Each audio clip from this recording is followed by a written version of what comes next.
Let us give thanks to he who walks behind the rows, who protects our crops. The God of sacrifice.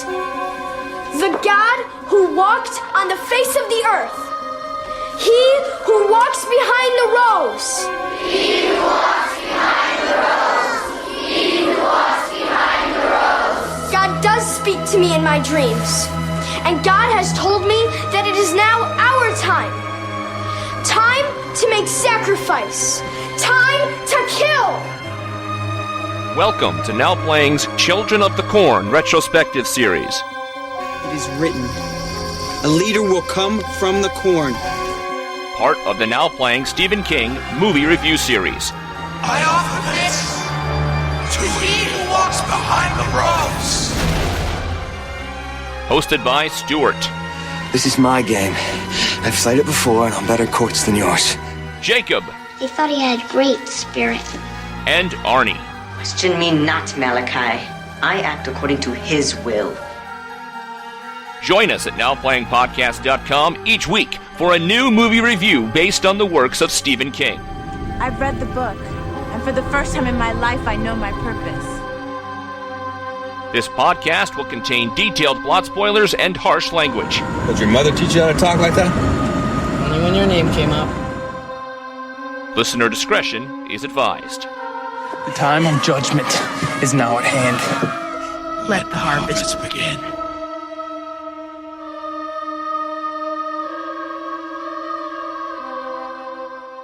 Outlander! We have your podcast! Children of the Corn 2009 edition, starring Daniel Newman, David Anders, Candace McClure, Preston Bailey, directed by Donald P. Borchers. I'm back! Arnie, the co-host of Now Playing. Stuart in LA. And this is he who podcasts behind the rows, Jakob. So we have good news and bad news. The good news? This is a reboot. We are not going to try to continue anything. Isaac is returning, but not as an old man. The bad news? This did premiere on the SciFi channel. Yeah, never an encouraging sign. But when I found out that it was made by the producer as a way of atoning for the first film, that he wanted to make right what he saw as the sins of his youth and make a proper corn film that honored Stephen King, I stood up to attention. I was intrigued. Yeah, I got to hear a lot about this. The Children of the Corn Blu-ray that I watched for our original review, the original 80s Children of the Corn, he was talking about it, how he didn't have the budget he wanted, and he's lived with these mistakes, and he was in the process of trying to get a retelling. He doesn't want to call this a remake, but a retelling of the Children of the Corn off the ground. He was hoping for theatrical. He even reached out to Stephen King because King had done an original script for Children of the Corn back in the 80s. He wanted to bring King back on board, either as a writer or a consultant. Now, the way it came off in the interview, it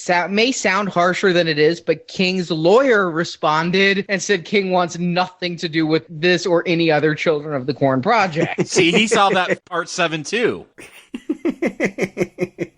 I imagine him running out of his mansion and getting hit by a train now.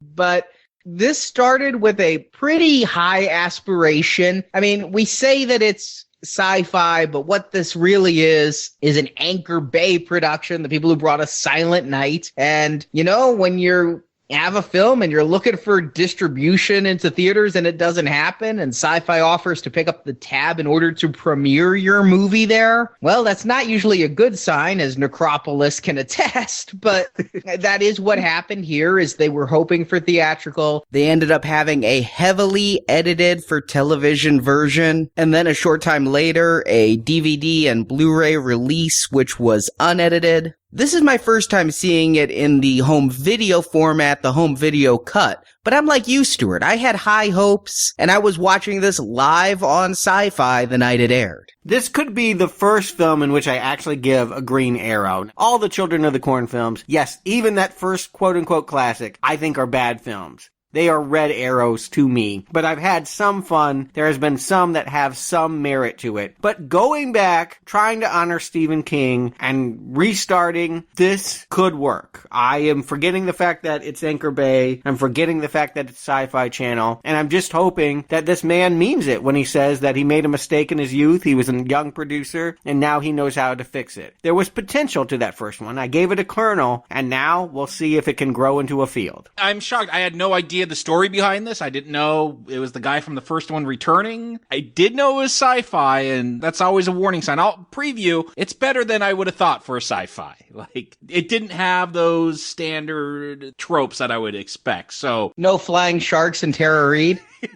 Yes, we'll get more into it, but can we come back? Can we fix that really boring crap in the middle of the first film? That's what I want to know. There it is. To be clear, it was the producer of the original film, not the director. The director's not coming back, and I think that's probably a good thing, too. Yeah, but the producer decided he's a director for this one, which that put a little bit of a warning bell. If the producer wanted to produce a good film, all right, but at this point, he had directed 1989's Grave Secrets and 2001's Perfect Fit, which I've not seen either of those. I don't know what those even are, but people come up. Almost every director has embarrassing starts. That's really not a blemish. The fact that I saw Stephen King's name on this screenplay sent a different message. He is co-credited. Borchers put his name on it, but he also put Stephen King's name on it. And, well, we'll see. I remember the short story. We'll see if they get closer this time. Arnie, why don't you give them the plot and we can get into the tweaks of this reboot? It's 1975. Yes, we're watching a period piece. And dysfunctional couple Vicky and her Vietnam veteran husband Bert are having an argument-filled drive cross-country. Because, a little tip to our Now Playing listeners. If your marriage is on the rocks, getting in the pressure cooker of a road trip, perfect solution every time. Yeah, especially pre-iPod era or Walkman era where you gotta listen to each other. I know, can they just make Vicky like the new, like, OnStar or Siri or something? I want to take directions from that bitch. But Bert takes his eyes off the road for a second and doesn't see the bloody child stumble out of the corn, and Bert hits him with the car. Bert's war experience shows him the boy didn't die of the car crash, but his throat was slit. So, arguing all the way, they take the body into the nearest town, Gatlin. They find the town to be deserted, and all the calendars are pointing to September 1963, when the children of Gatlin came together and killed their parents. These children worship He Who Walks Behind the Rose, a god who was old when the Christian God was created. Each year, when the children turn 19, they walk into the corn and are sacrificed to this god. The children are led by Isaac, a prophet who receives messages from He Who Walks Behind the Rose, and the corn god said the children would be tested by 2 outlanders, and the newcomers must be killed. The children surround their car and kill Vicky, and Bert runs into the corn where he starts to have flashbacks to Nam. And he kills many of the children before he is eventually taken out by He Who Walks Behind the Rose. But the corn god is mad that the children couldn't kill Bert themselves, so he lowers the age of sacrifice from 19 to 18. And in a post-credit scene, we see Isaac's right-hand man Malachi, who was 18, walking into the corn to be sacrificed as credits roll. Kind of the same, kind of different. I found myself thinking a lot of Disciples of the Crow, lest listeners forget our real first Children of the Corn review done many moons ago, back as our first Night Shift review when we did the $3 Baby adaptations. Yes, they did hear what I thought they should have done in the first movie. They leave it with a ellipse. We get a prologue where the children start to conspire, but the only killing we see is that they get a pig and stab it. We don't know, or we wouldn't know, I should say, if we hadn't seen 7 movies already, what they were really up to and what they were capable of based on the way that it jumps from the prologue in September 1963 to 12 years later, September 1975. I thought this was an interesting choice. Yeah, you know, as much as I like that opening slaughter scene in the original film, I don't know, I like the vibe that this one gave off, especially in this 1963 scene with the child preaching and this pig being slaughtered. It's a creepy vibe. It's not the gore, it's not the blood, but there is a tone and a mood to it that's unsettling. We understand what the cult is about. I mean, they directly make it clear, and I don't think it ever has been, adults sin, and that causes drought and dead crops, and so that's why the kids are going to do everything that they're doing. They're trying to grow crops into drought and please a God that hates adults. I'll tell you what the biggest sin is, though. What is up with his little cowboy outfit? Why is the leader dressed like that? I am actually really glad when we jump forward 12 years because I did not like this original leader. First, I think they tried to hide it, but I'm pretty sure he's wearing braces. Second, his outfit. And third, I'm like, sir, I know Isaac. You are no Isaac. And it turns out, no, he's not Isaac.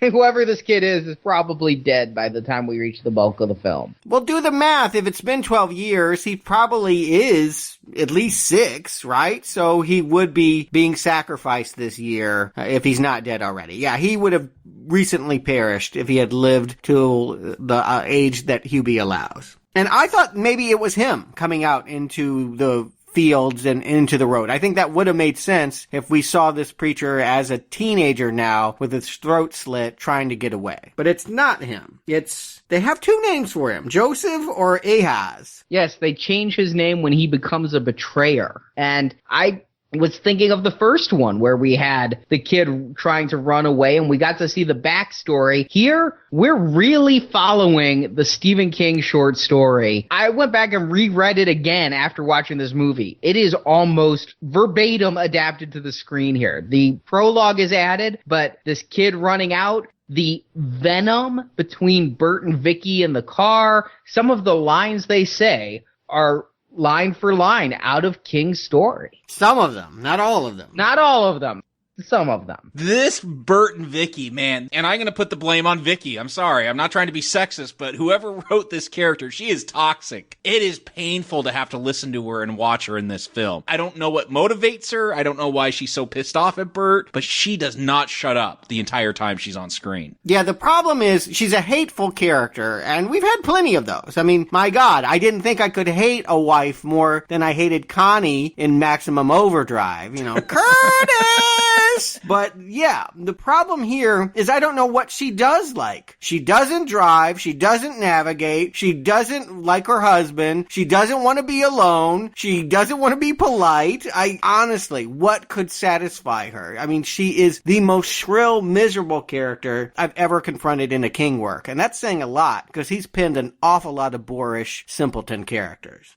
And this is a shock, too, because this is a returning King alumni. This is Candace McClure of Carrie 2002. That was Sue. Nice old Sue has become a real bitch in the 7 years since the Carrie TV movie. Well, you know, when your friend burns down the school, that can kind of happen. Yeah. But, yeah, Candace McClure, when this came on, I had forgotten she was in that Carrie TV movie, but I was a Battlestar Galactica fan. She was on that show. I knew this was on TV because of the tie from Battlestar Galactica and seeing ads for this during BSG. So I was excited to see her in this movie. And then during these opening scenes, man, it is caustic. And you guys are saying she's nagging and hideous and everything. I mean, not ugly physically, but emotionally. And I agree, but Bert's not really any better. I mean, he comes off slightly better. I feel this way about the way the short story is written as well, is both characters are bad. We kind of side with Bert because he lives a little longer and he does a bit more. He keeps his mouth shut, is my feeling. Yeah. If he's as toxic, we don't know it because he's silent. He doesn't match her in anger. He's not yelling at her. And it's weird because he's the battle veteran that should have PTSD. I mean, he should be the one that's yelling at her. But what we find out is that she has never forgiven him for signing up for a second tour de Nam, that he would rather be fighting in Vietnam than be home with her. We never know why that is. Yeah, look how she is. I'd go to Nam too. Give me a third tour.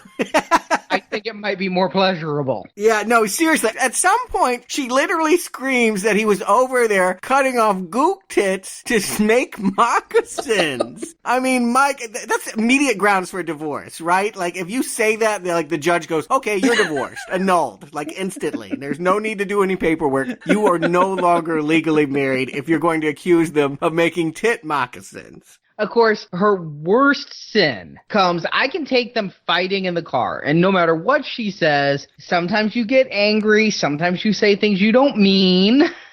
Sometimes you slander an entire ethnicity in order to get at your husband. Okay. But he runs over that kid because they're arguing. And my God, this was not like this on the Sci-Fi Channel. This is a brutal, brutal car hit. Not only does the kid hit the front of the car and break in half, I mean, his body stays together, but it clearly bones have broken. They then run over him with the back tire and leave him like a bloody, like stuck to the asphalt pulp. Vicky pukes. I understand why. And then she continues her bitching. Yes, congratulations, Tiger. It's manslaughter. Go brag to this to your NRA buddies, what you bagged in Nebraska. Like, oh. Yeah, can you imagine that you just ran somebody over and your passenger turns to you and screams that that's what you wanted to do? I mean, yeah, it is intolerable what this man has to go through. And I think they should have ratcheted. It's unfair to Vicky that Bert, to me, is so low-key, that he's able to handle it, that he's able to turn to her at some point and say, there's still something about you that I love. I'm like, really? Can you give me even a clue? I can't imagine what could still be there. They're taking this trip as a second honeymoon, I think. Is that what it was? I took it as like a second honeymoon, chance to save their marriage. He did have a shotgun with them, though, so who knows? Yeah, who knows? But they were headed to California from wherever they were, and I don't get the sense that he was about to lose it. He endures what she puts him through, and the only way we could forgive her is if there was a turning point at some point where we understood where this anger came from, where we saw why she was the way she was. She never gets a sympathetic moment here. It is a completely intolerable character. And yeah, you wish she were underneath the tires and not the kid. I'm cheering Bert on when he's slapping her. Not proud of that, but she deserved it. I'm never for hitting a woman, but man, she was so crazy with venom at that point. I mean, something had to stop her. Yeah. Yeah, it's hard to imagine anything that can meet in Gatlin as being as cruel and vicious or monstrous. And Arnie, you talk about the gore. What really sells it to me, this accident is pretty awful, but they go to flip the kid over, and that sound effect they use, like his brain stuck to the pavement as they flip him over, it's unsettling. Oh, God, yeah. And, you know, when we started Now Playing all those years ago, I'm like, they killed a kid. They never kill a kid. Now I'm like, oh, they killed a kid again. But we never see it. We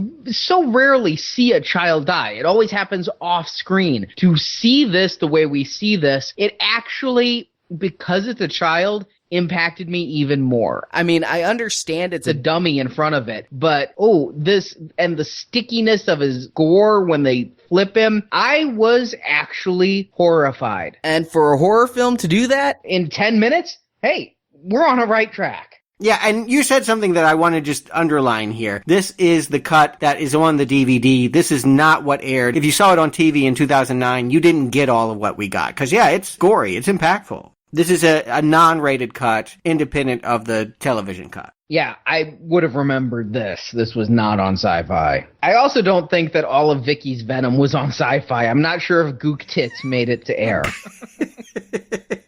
The censors might have had a problem with that one. Yeah, we all did. But again, because we did not see the parents get slaughtered, when he's out there in the corn snooping around, we wouldn't necessarily know what he was going to find. We wouldn't know about the suitcase. We wouldn't know who's watching. They tip their hat, quite literally, when they finally put the body in the car and the suitcase in the car, drive away, and we see Isaac and Malachi, for reasons totally unknown, come out and pose in the middle of the road.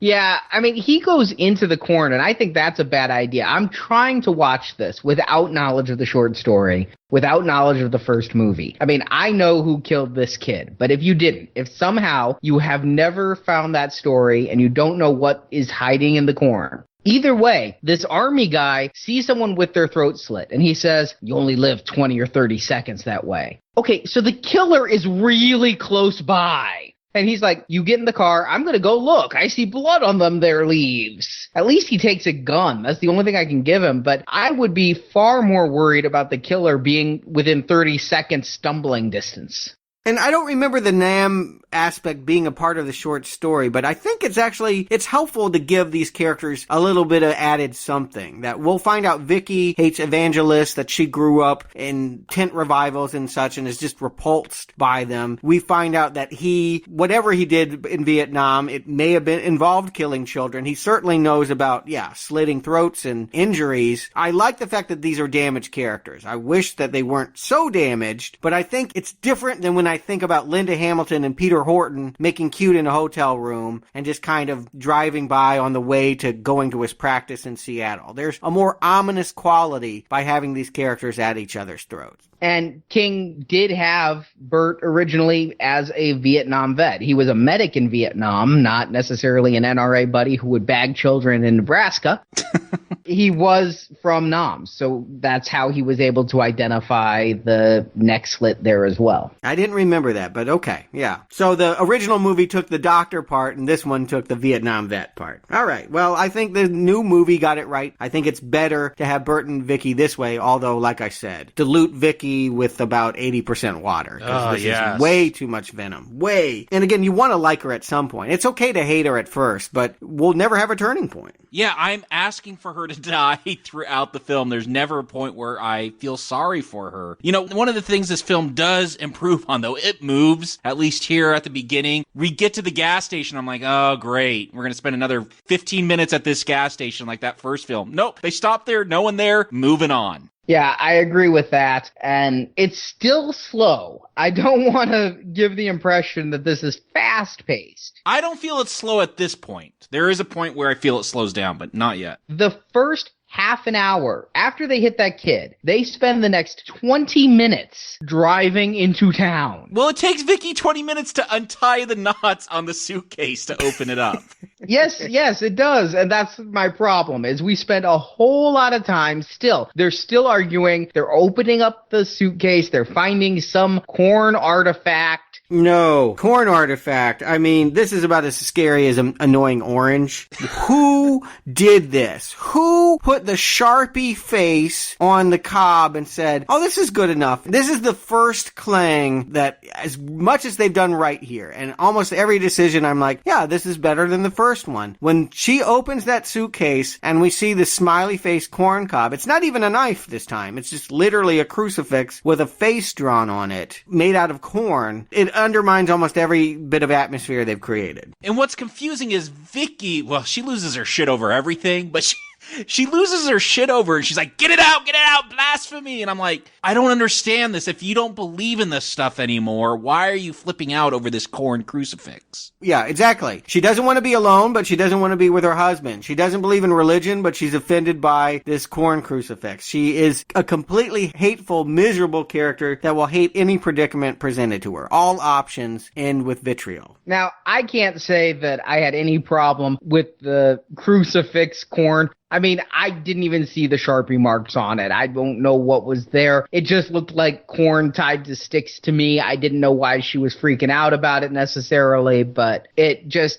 didn't bug me and make me think it was cheap. What's really funny is if you want to have just a chuckle sometime, go back and watch that scene again to see Candace McClure pretending she's trying to search through the suitcase, which is very small. She's literally just like fake piano playing her hands in that suitcase. But we see other corn with faces carved into it, and it didn't necessarily bug me one way or another. It certainly didn't scare me. I think I honestly would have preferred a corn knife or something bloody or something creepy that would have justified Vicky's reaction. But then again, Vicky's not yet had a reaction that was justifiable. Well, just think about the character that splatted on the road. Why would he take an ear of corn if he was running away from Gatlin? If the point was that he was a betrayer and wanted to get away from the corn cult, why take a souvenir? But all of the hand-carved art, maybe it's that way because it's done by children, but it's horrible and it kills the mood. The slow build, it's important that if they are going to go at the slower pace, that we feel ominous, creepy, that corn face, and again, I just think annoying orange.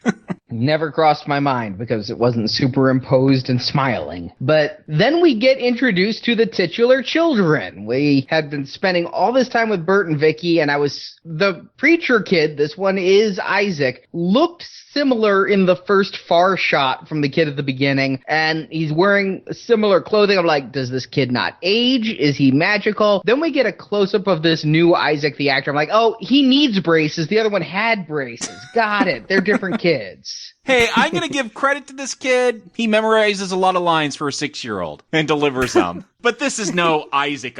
This is no John Franklin Isaac. No, you could never hope for that greatness. Yeah, there's nothing, I don't know. Even the way they dress him up is kind of goofy looking. He's got those shorts and that huge hat on. The hat's way too big. Yeah, the hat is the clincher there. I could go with almost anything else. I like the fact that they went with kids this time. I mean, last time it was 20-year-olds pretending to be teenagers. This time, this really looks like 6th graders. And the problem is they just should have kept looking for the right Isaac. Most of the other kids I was okay with, but yeah, Isaac just doesn't have any scariness. And I've seen creepy kids before. I mean, The Omen. I mean, you can do it. You can find the right child that's going to have an unsettling quality to a stare. This kid, yeah, I would take his milk money. I mean, he would never have intimidated me. But you know, there is a Malachi here too, and he's older. I guess he's 18. We'll find out at the end. And that original Malachi, the way he delivered everything, it was just so blunt and forceful. This one's a little more nuanced. I never get the sense that this Malachi he might disagree with Isaac, but he's never planning on betraying him. He's always obedient. Yeah, the last time it felt like a hateful marriage. This time we have plenty of hateful marriage with the real couple. We don't need any more disputes. Yeah, he listens to Isaac. There is never any betrayal. I don't know, he just seems like a dumb jock. You know, he just kind of like, I'll go along with it. He's bigger. He looks more physically imposing than Courtney Gaines, but they are missing some of the skeletal scariness of the original Malachi. I do feel like there's not much about either of these two that is very scary to look at. No, I agree completely. I recommended that first movie based on those two performances alone. That's how good those two were. I didn't even dare hope for anything close to this. I was interested, knowing this was coming from the same producer. I thought they'd repeat some of those beats, some of the infighting between the Children of the Corn. But no, they are, by and large, save for a post-credit scene that makes no fucking sense, and we'll talk about it.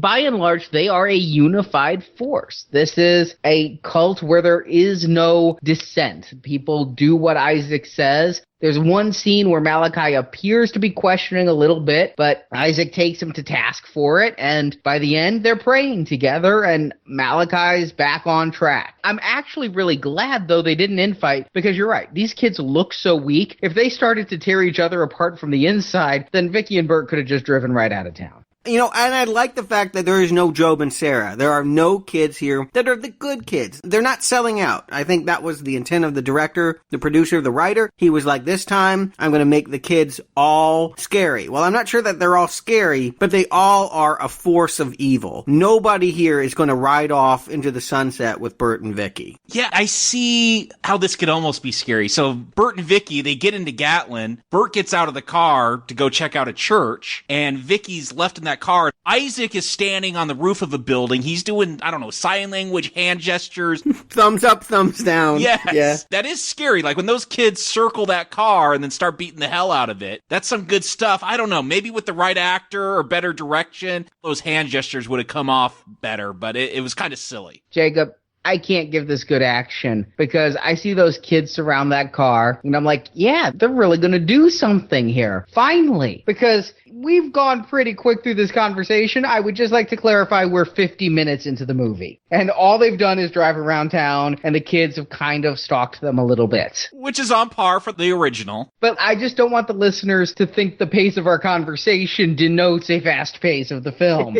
We're moving fast because ain't shit happened yet. But when they surround the car, I'm excited because something's finally gonna happen after a lot of, I won't say suspense, but perhaps tedium waiting for it to occur. But when they start to smash the windows of the car, I'm wishing for the excitement and scares of Disciples of the Crow, that dollar baby. Yeah, nothing's ever going to surpass that. I said that with the original. That did have the best grindhouse feel to it with that attack. Yeah, $20,000 mini movie from 1983 is better than any feature film version so far. But you know where they lose me? There's a Spanish guitar. There's like doo-doo-doo-doo.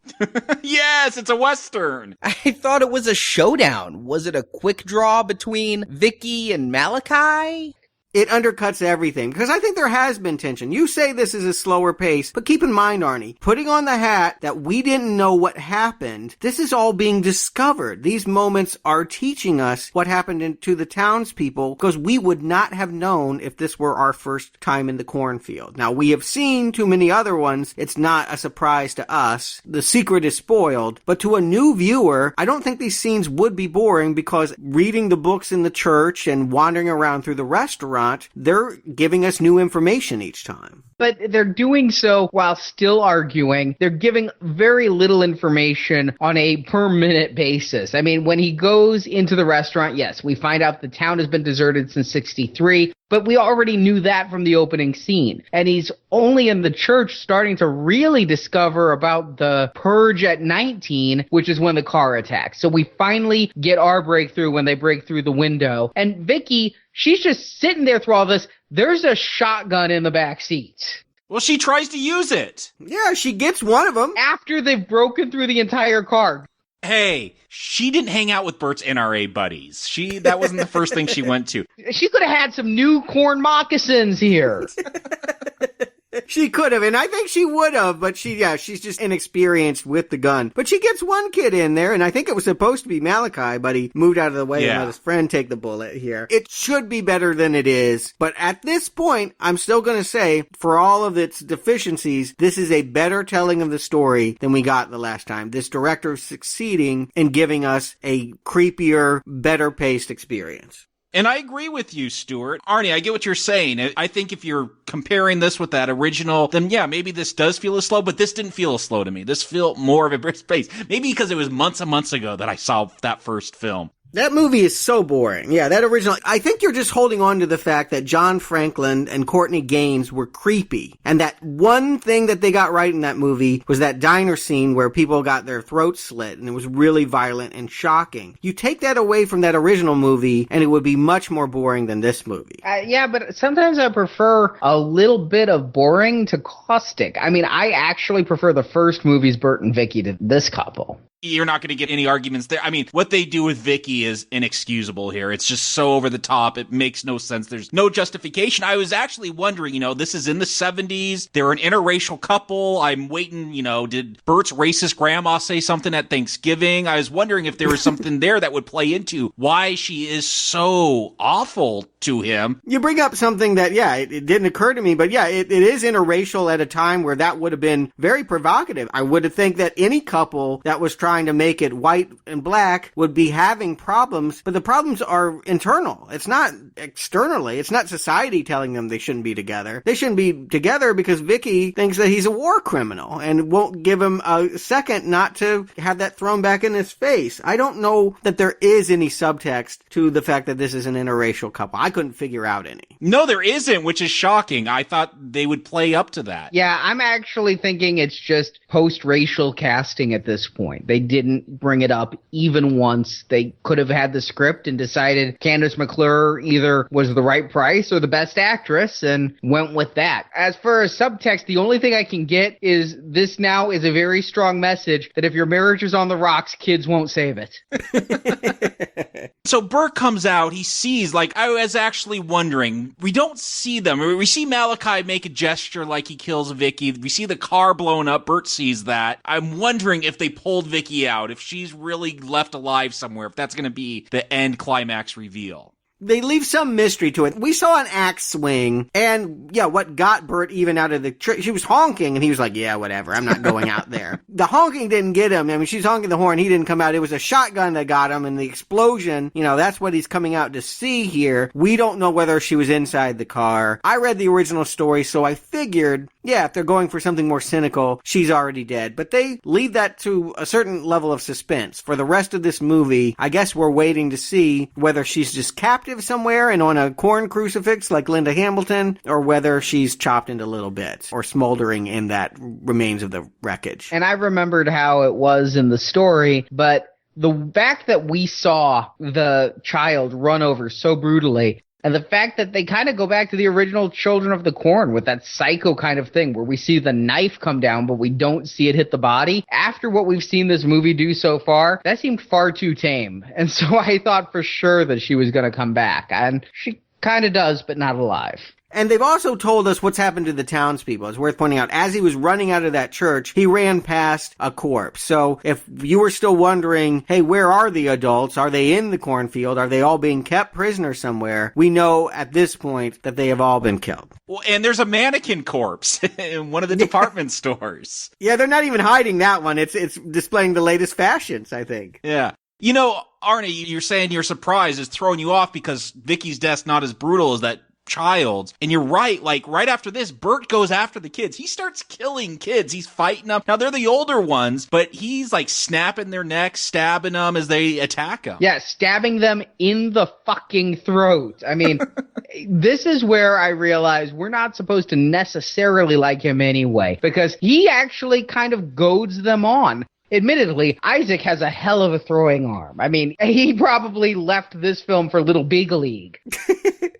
That is the worst scene, the worst moment in this film. I mean, he's on top of the roof, way across the town square, and he prays to Hubie and he's like, my aim is true. And through the magic of CGI, that little penknife flies all the way into Bert. It's remarkably stupid. But yes, the point is, this is where all the air gets let out of the balloon. If you had any suspense about what was going to happen to this couple, he simply pulls out the knife, breaks it in half, and then proceeds to beat up what is obviously under 18 year age. I mean, a Vietnam vet against school kids, this is not a fair fight. He's going to win. There's no more suspense. For the rest of this movie, it's crazy Bert beating up on children and running away. I blame this completely on Donald P. Borcher, because if this was directed and cast a little better, those kids would have a sense of menace and we'd really feel like Bert's defending himself. But yeah, I agree with you. I'm very shocked that I'm not rooting for Bert as he's taking these kids down. It is self-defense, but he really seems like he didn't need to go that much. He could just break their legs. He doesn't have to stab them in the throat.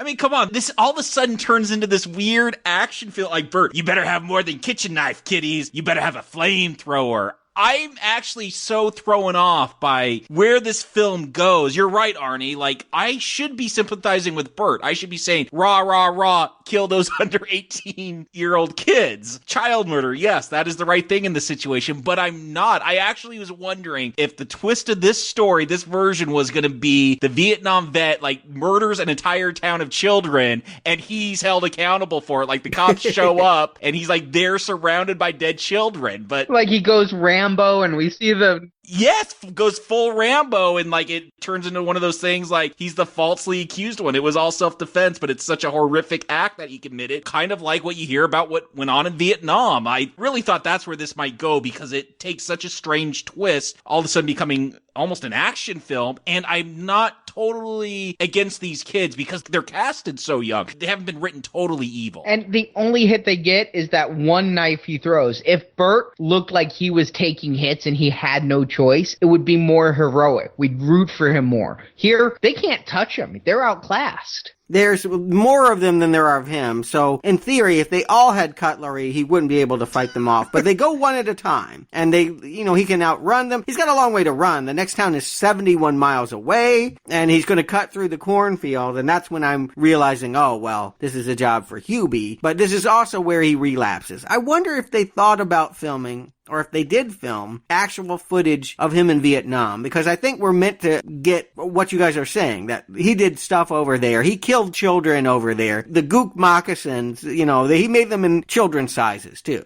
I really did think they were going to flash back and then the reveal, you'd see him killing all these people in Vietnam and the reveal would be a bunch of dead children in the corn. Like, I really did think that's where they would go. It seems so weird the way that they bring Vietnam into this, where there's soldiers shooting in the corn. And really, this is where the film lags for me. There is way too much running around in this corn. You're right. They have run out of ideas. Up to this point, no problem with pacing. The next 20 minutes, big problem with pacing. Yes, because again, to call it out, I was writing down the times here. He spends a total of 20 full minutes in the corn being chased by children. And they have a digression for a little bit where this little kid.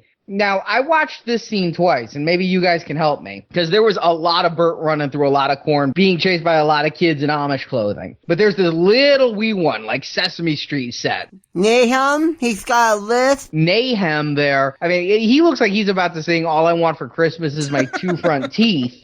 And he's there going, something walked past me, it left no footprints. Was it Bert, or was it He Who Walks? Well, Malachi calls out, he says, you may be the next prophet. And what I was wondering at this point, was this supposed to be a pilot for a TV show where we'd follow the sociopolitics of these kids and Isaac getting jealous over Nahum being the next prophet? But no, I think he dies. I think Bert kills Nahum. Yeah, he snaps his neck or something. Yeah, what I got was that Malachi, maybe I was carrying some of this over from the original, but Malachi was feeling a little bit tired of Isaac, and he saw in this kid a potential replacement, that they could feed Isaac to He Who Walks Behind the Rows, and that this could be the next one to preach for the next 10 years until he gets too old. That's what I thought. Did this kid have a vision, though?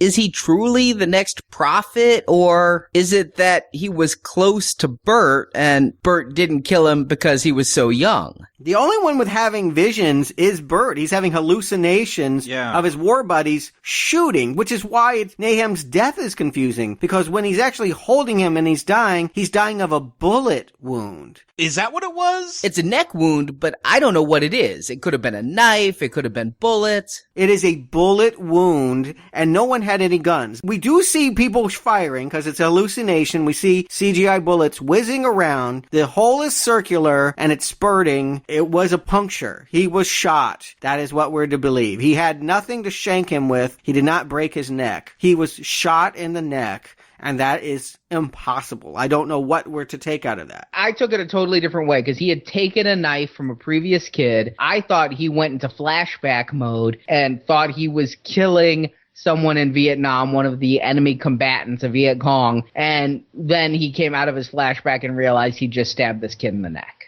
Which I think it would have worked better if there's some flashback to where he did kill a kid in Vietnam and he was trying to come to terms with that. But we've seen him killing kids this whole time. He doesn't feel bad about it. So the scene doesn't even work because it looks like he's mourning over the body of Nahum. And there's all the funny rules too. Like he first ran into the cornfield and everyone stopped. And then Isaac says, go in there, and they all run in and get their ass kicked. They want Isaac and Malachi. Apparently, if they go in without Isaac and Malachi, they're in danger from He Who Walks Behind the Road. But if Isaac and Malachi are there, they're protected.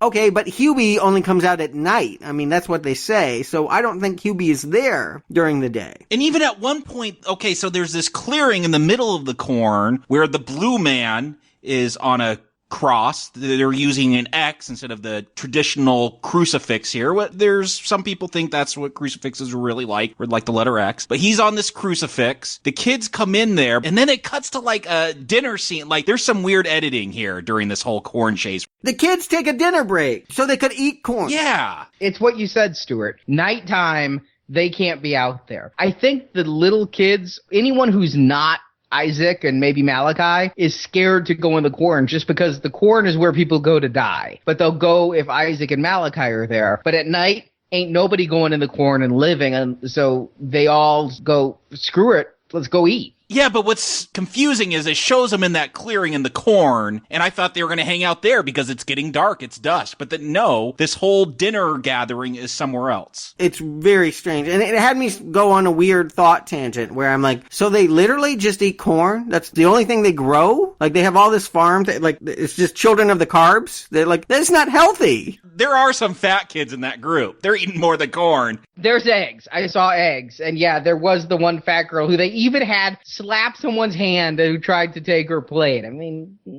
it also introduced in this dinner scene is it Malachi's girlfriend / wife? Like they trade looks. He shakes his head saying no to something. I'm not sure what's going on. This becomes a bigger deal in the post-credit scene, but there's been no build-up with this relationship. No, I didn't know that they like had relations relationships or anything. This is Ruth, we'll find out at the end. That was a little bit shocking to me. I don't know what he was exactly saying no to. Were they with the ones that were supposed to be banging that night in front of everyone? That's what I'm wondering. No, you get to have sex right before you get killed. That's what I take it is. Like, you get a fuck before you go to the field. If you're a guy, though, you're going to bang a younger girl so she can at least give birth to the baby. Right, yeah. She's got to at least be 9 months before her 19th birthday.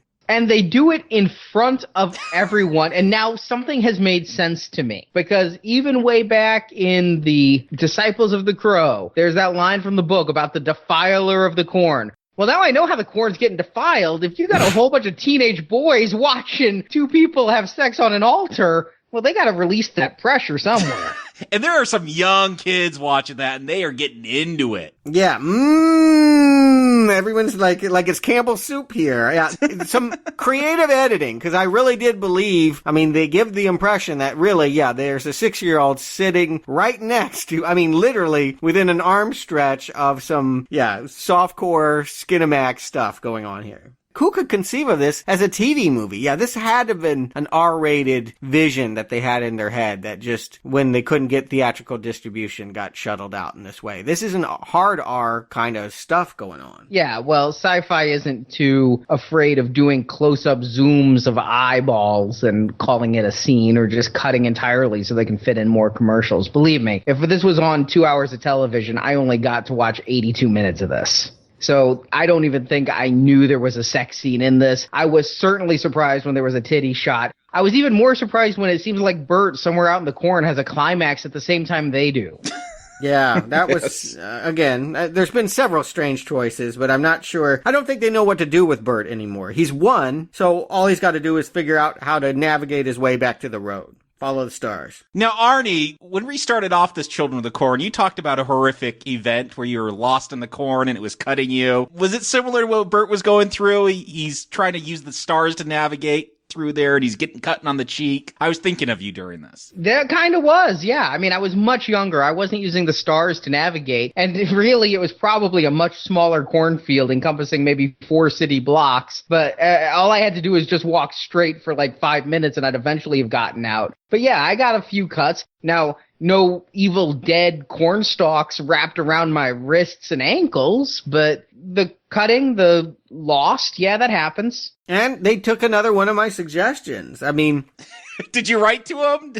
No. I think probably a lot of people said, if you're going to have a special effect as bad as the one that they had in the first movie, don't show Hubie. Never show Hubie. Make him like the shark in Jaws. Just have some wrestling in the corn stalks, and that's all we ever get. I think that is better than that animated, pixelated nonsense we've had for so many films. Not as memorable as the big face in the sky, but not as laughable either. Yeah, we're not trying for comedy here. We're trying to pull this off. Yeah, I was wondering, was this a budget thing? Did they just...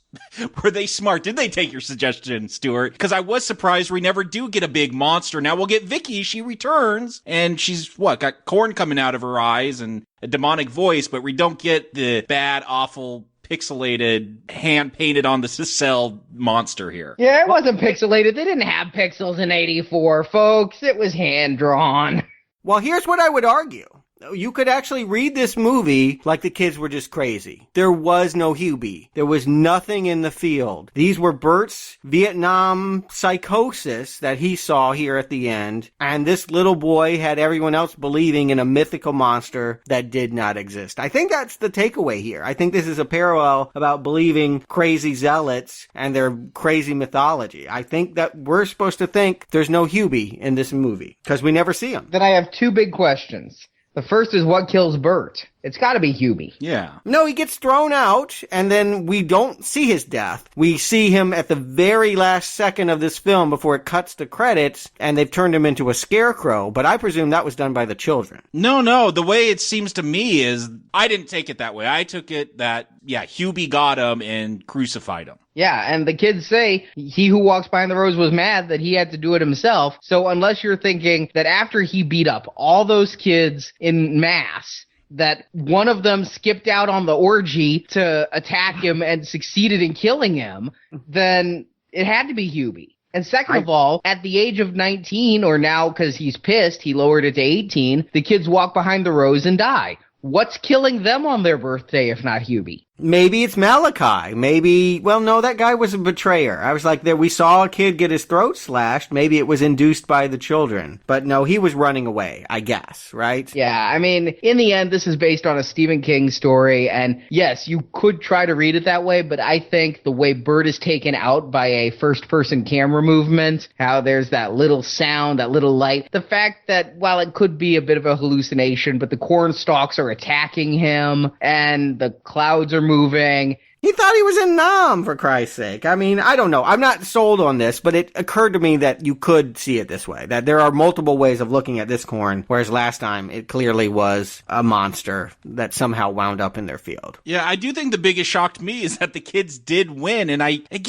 kind of wanted them to. This seems like a more devout group to me than the other ones, and so I wasn't completely sad to see that their cult is going to continue. And you mentioned TV series. This is 2009. This was an era right before they started turning every single concept into a TV series. I think they were thinking about sequel. I don't think they were thinking about series, but I think my takeaway from the post-credit sequence anyway is that if Malachi and Amos are going to die early, that they've changed the laws to punish her husband, I think Ruth is going to get her revenge. I think she's going to burn the field. I think she is going to be a defiler of the corn and an enemy to Isaac in a sequel that's never going to get made. Yeah, thank God that Marvel movies have just conditioned me. I don't care if it's a movie from the 80s. Marjorie laughs at me because when the credits roll, I don't hit stop, I hit fast forward.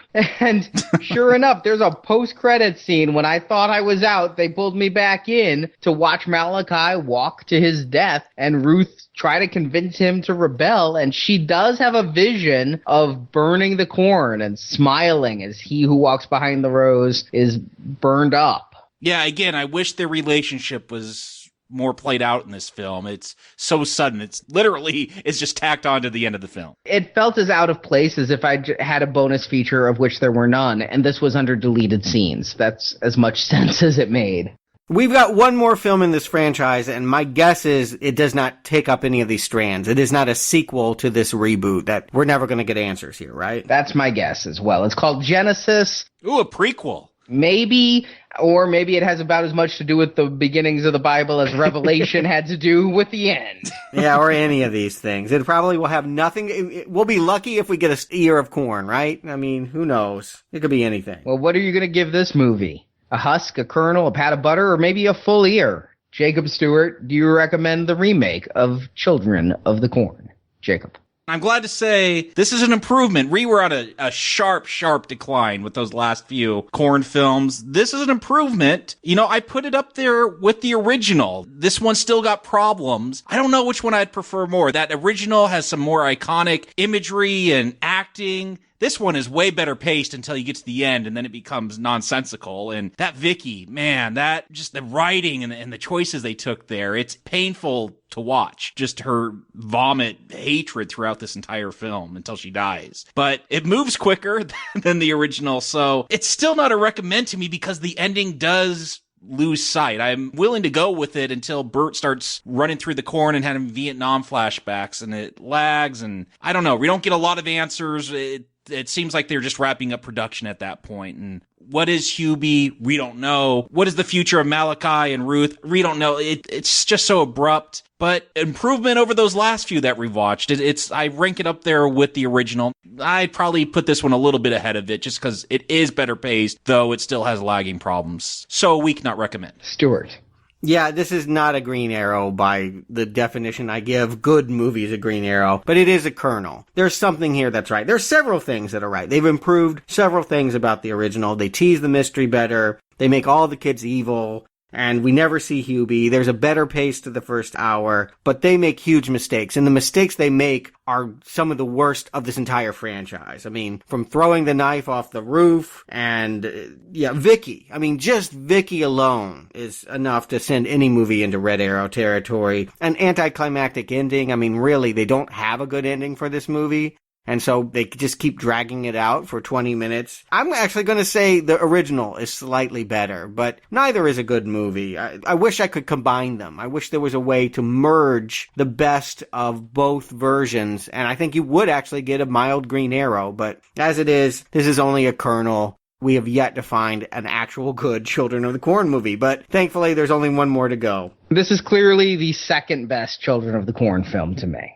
I don't think there's any question that anything that had a number in its title or revelation comes anything close to the original or this one. I still think that this one isn't as good as the original. I think they both have the same pacing problems. You guys said this one wasn't as bad.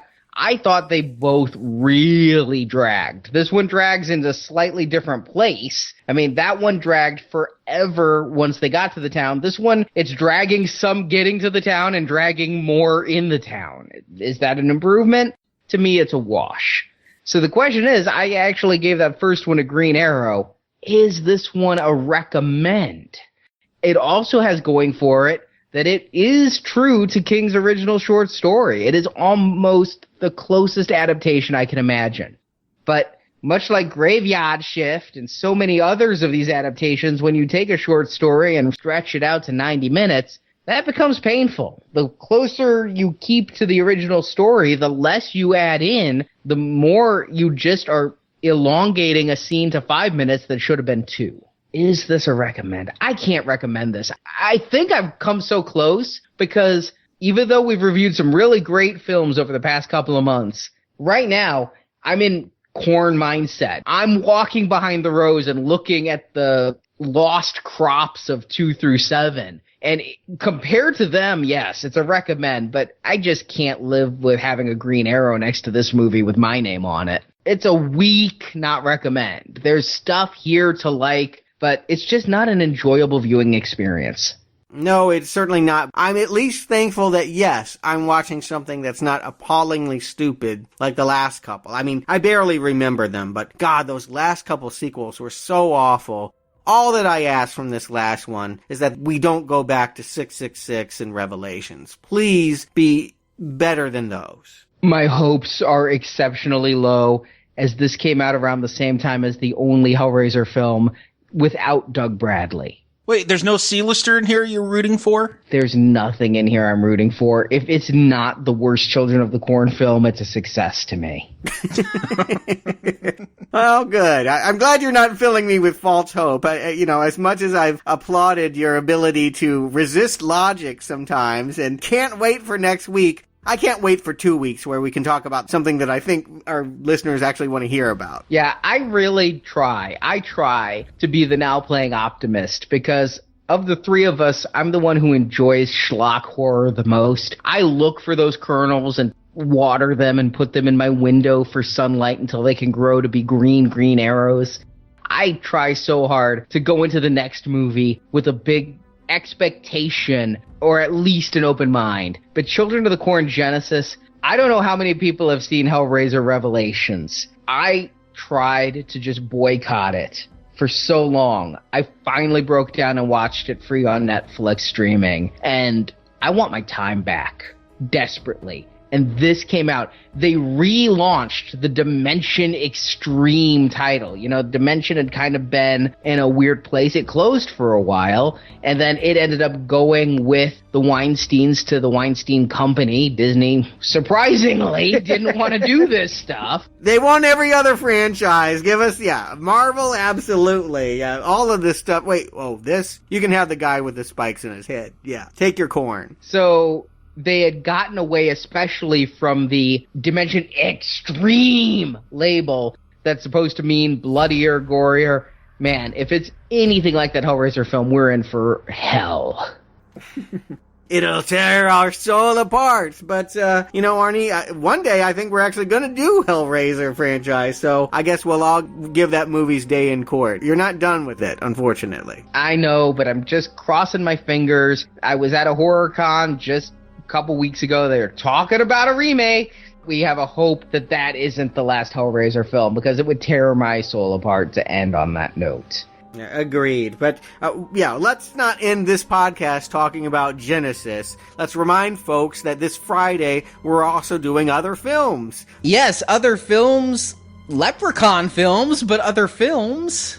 This Friday, we start hitting the Leprechaun hard. We're releasing Leprechaun 3, and we'll be releasing a Leprechaun podcast every week up until Halloween for, what else could it be? Gold donors. It's true, I've been unlucky this season, although I will say this, they've been more diverse than I was expecting. He goes to Vegas? Who knew? Leprechaun, not one of my favorites, but I do think that, we're finding things to talk about, and, Yeah, he goes to Vegas this Friday. Next week he goes to space. Just think how good the Children of the Corn films could have been if He Who Walked Behind the Rose was on Mir.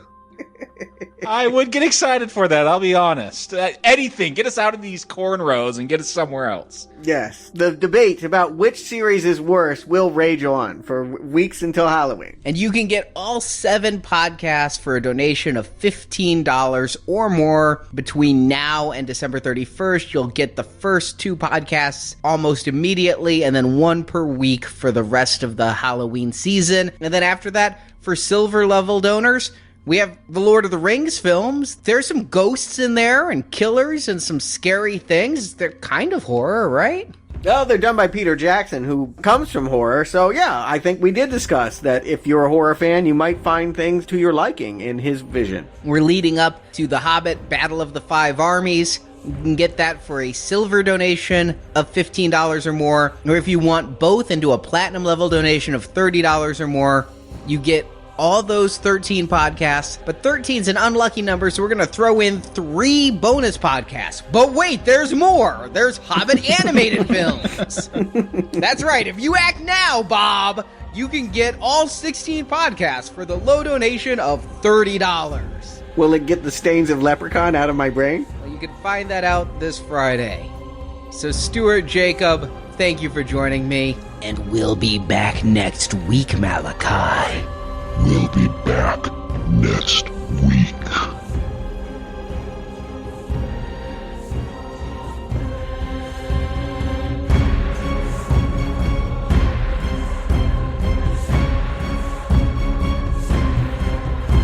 I'm leaving now. I'm gonna go find some people and tell them about what's happening here in Gatlin. I don't think they'll believe me at first. I don't think I believe it myself. But they will. Eventually. You guys all belong in an asylum somewhere. Loony bin. Thank you for listening to this episode of Now Playing. Congratulations, Tiger. We hope you've enjoyed the show. Pretty much all you need now that The Sopranos is dead and buried. Come back to NowPlayingPodcast.com each week as we review another film based on Stephen King's books and short stories. This is the word of he who walks behind the rose. We do this work for Shine Shadow. At our sister podcast, booksandnachos.com, you can hear Arnie's reviews of the original Stephen King books and short stories on which these films are based. You should look it up. You still remember how to read, don't you? In the NowPlayingPodcast.com archives, you can find many more reviews of Stephen King films, including Maximum Overdrive, The Mangler, Sometimes They Come Back, The Lawnmower Man, Carrie, Salem's Lot, The Shining, and more. Find dozens of Stephen King movie reviews at NowPlayingPodcast.com. Well, these kids watch too many horror flicks. Also at our website, you can find reviews of film series such as The Avengers, Star Trek, A Nightmare on Elm Street, Silent Night, Deadly Night, Scream, Transformers, RoboCop, and hundreds more. Movies are filled with violence, blood, and bodies, naked bodies lying together, glorifying fornication. Support from listeners like you help keep Now Playing operating. Can't you for one moment conceive of something in this universe that's larger than you? You can find a link to donate using PayPal at the bottom of our website, NowPlayingPodcast.com. $200. Joby. How much? $13,100. $13,100. Okay, $2,000. Now Playing's Children of the Corn retrospective series is edited by Heath, Casper, and Arnie. I don't want to be the one in charge when the heads start doing 360s and they're hurling pea soup. Now playing credit narration by Brock. He filled me with the words. The film discussed in this podcast is the property of its original copyright holders, and no infringement is intended. Now Playing Podcast is not affiliated with the makers or distributors of these films. That won't matter to Isaac and Malachi. They'll take it as a sign. You speak for the others or only for yourself? The opinions expressed in Now Playing are those of the individual hosts and may not reflect the opinion of Venganza Media Incorporated. I am the Word and the giver of his laws. Disobedience to me is disobedience to him. Now Playing is a Venganza Media production, copyright 2014. All rights reserved, and no part of this show may be reproduced, repurposed, or redistributed without the written permission of Venganza Media Incorporated. What do we do about the children? Tell their story. Let the healing begin. It's not too late for that, is it? No. Directed by Donald P. Borchers. You know that's not correct. I don't know how to say it, but that sounded like an offense. He doesn't match her in anger. He's not yelling at her. And it's weird because he's the battle veteran that should have PSTV. He's the battle veteran that should have what is that called? PTSD. Yeah. Okay. And I have dyslexia now.